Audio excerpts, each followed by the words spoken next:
आप जैसे ही राष्ट्रीय राजमार्ग संख्या 24 से नीचे उतरकर चिल्ला खादर की ज़मीन पर निगाह घुमाते हैं तो चारों तरफ हरे भरे खेत नज़र आते हैं। ये खेत उन किसानों के नहीं हैं जो इनमें खेती करते हैं और जिसकी उपज से उनके परिवार का जीवन यापन होता है। ये किसान उनमें मुख्यतः साग सब्जी उपजाते हैं, तरह तरह की सब्जियां। इन खेतों में बैंगन, गोभी, बोकला, पालक, मूली, लहसुन, केला, प्याज, मेथी, धनिया इत्यादि इत्यादि सब कुछ दिखता है। ये किसान मूलतः हैं बिहार, झारखंड, उत्तर प्रदेश या देश के किसी अन्य राज्य से। इन्होंने ये ज़मीनें किराए पर ले रखी हैं। चूँकि अपने गांव से में भी ये खेती करते थे, यहाँ उनके लिए खेती कोई नया धंधा नहीं है। ये लोग अपने परंपरागत ज्ञान का इस्तेमाल अपनी आजीविका को थोड़ा बेहतर बनाने के लिए कर रहे हैं। इन किसानों का यमुना खादर में जो घर है वह जहाँ तहाँ खेतों में बिखरा हुआ है। यह बिखरना उनके लिए एक सुविधा भी है। अपनी फसलों की रखवाली में इससे मदद मिलती है उन्हें। आवारा पशु इन फसलों को हानि न पहुंचा सकें, इसके लिए ये अपने खेतों की घेरेबंदी करती हैं। इन खेतों की सिंचाई भूमिगत जल से होती है, पंपिंग सेट से निकाले गए पानी के जरिए। किसान अपनी क्षमता और सुविधा के अनुसार खेतों में फसलें लगाते हैं। उन कामों में इनका पूरा परिवार शामिल रहता है। बाल बच्चे भी श्रम करते हैं। खेत की जुताई, खुदाई, बीज लगाने से लेकर फसल को खेत से निकालने और उसे साफ सुथरा बनाकर बाजार तक पहुंचाने में पूरे परिवार की भागीदारी होती है। इन किसानों का घर कोई पक्का मकान नहीं है, ये झुग्गी झोपड़ियाँ ही हैं। इन झुग्गी झोपड़ियों और खेतों पर बीच बीच में डीडीए के बुलडोजर चलते रहते हैं। डीडीए की नज़र में ये लोग अतिक्रमणकारी हैं और दिल्ली सरकार की निगाह में ये बेघर लोग हैं। इसलिए जमुना खादर की इस ज़मीन पर कुछ रैन बसेरे भी बने हुए हैं। हालांकि इन रैन बसेरों का महत्व प्रतीकात्मक ही है। ज़मीन के नीचे से निकाला गया पानी खेतों की सिंचाई, साग सब्जियों और कपड़ा लत्तों की धुलाई तथा मनुष्य और पशुओं के नहाने के काम आता है। पीने के लिए यहाँ जल बोर्ड के टैंकर से पानी आता है। टैंकर के आने के बाद बस्ती के लोग इकट्ठा होकर लाइन में लगकर अपने अपने बर्तनों में पानी भर कर ले जाते हैं। यहाँ के लोग बताते हैं कि बरसात के मौसम में जमुना खादर का यह पूरा इलाका पानी से भर जाता है। तब इन्हें जमुना पुश्ते पर सरकार द्वारा उपलब्ध कराए गए टेंटों में शरण लेनी पड़ती है। सरकार द्वारा दी गई सुविधाएं थोड़ी राहत का काम करती हैं। हमारी झुग्गियाँ चाहे जैसी भी हैं, हमारी संपूर्ण ज़रूरतों के अनुरूप हैं।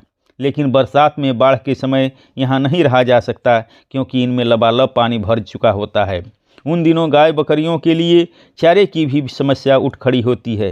कितनी त्रासद स्थिति है कि आसपास के लोगों को ताज़ा साग सब्जी उपलब्ध कराने वाले ये लोग उन दिनों एकदम लाचार नज़र आते हैं। समय समय की बात है, क्या से क्या स्थिति बन जाती है।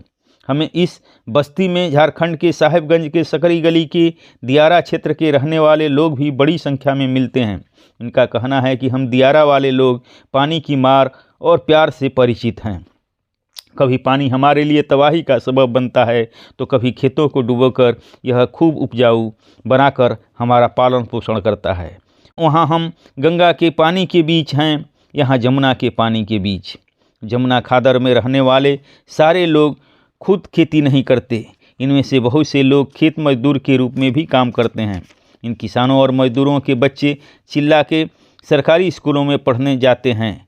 इन लोगों को बीमार होने पर भी खादर छोड़कर मयूर विहार के स्वास्थ्य केंद्रों और अस्पतालों की सहायता लेनी पड़ती है। इस बस्ती में एक साधारण डॉक्टर आता है सिर्फ 2-1 घंटे के लिए, जो फीस लेकर दवा उपलब्ध कराता है। इस डॉक्टर के भरोसे तो मामूली सर्दी जुकाम और बुखार का ही इलाज संभव है। इस बस्ती में बच्चों के खेलने के लिए कोई मैदान नहीं है। यहाँ के बच्चे खाली पड़े खेतों का उपयोग खेल की ही मैदान की तरह करते हैं। इन खाली पड़े खेतों का उपयोग चरागाह के तौर पर भी होता है, जहाँ तहाँ पशु चरते नजर आ ही जाते हैं। बकरियां और गायें इस बस्ती के लोगों के लिए सबसे पसंदीदा पशु हैं। इन्हें खिलाने पिलाने के लिए इन खेतों से घास भी मिल जाती है। ये पशु इन्हें दूध ही नहीं देते बल्कि कुछ अतिरिक्त कमाई में भी योगदान करते हैं। खासकर महिलाओं की आमदनी में इन पशुओं का बहुत बड़ा महत्व है। इन पशुओं की बिक्री जो की जाती है। चिल्ला खादर के किसान इन खेतों की उपज या तो मंडी में बेचते हैं या घूम घूम कर कॉलोनियों में। कुछ सब्जी विक्रेता इनके खेत पर आकर भी खरीद करते हैं और वे बाज़ार में ले जाकर बेचते हैं। किस किसान के खेत में क्या लगा है, आमतौर पर इन क्रेताओं को पता होता है क्योंकि ये उनके नियमित संपर्क में रहते हैं। कौन किसान खेत में क्या लगाएगा, यह बात उस किसान की पसंद और रुचि पर निर्भर करता है। किसानों के बीच कोई मजबूत या ढीला ढाला भी संगठन नहीं है जो इनके हितों की रक्षा करे।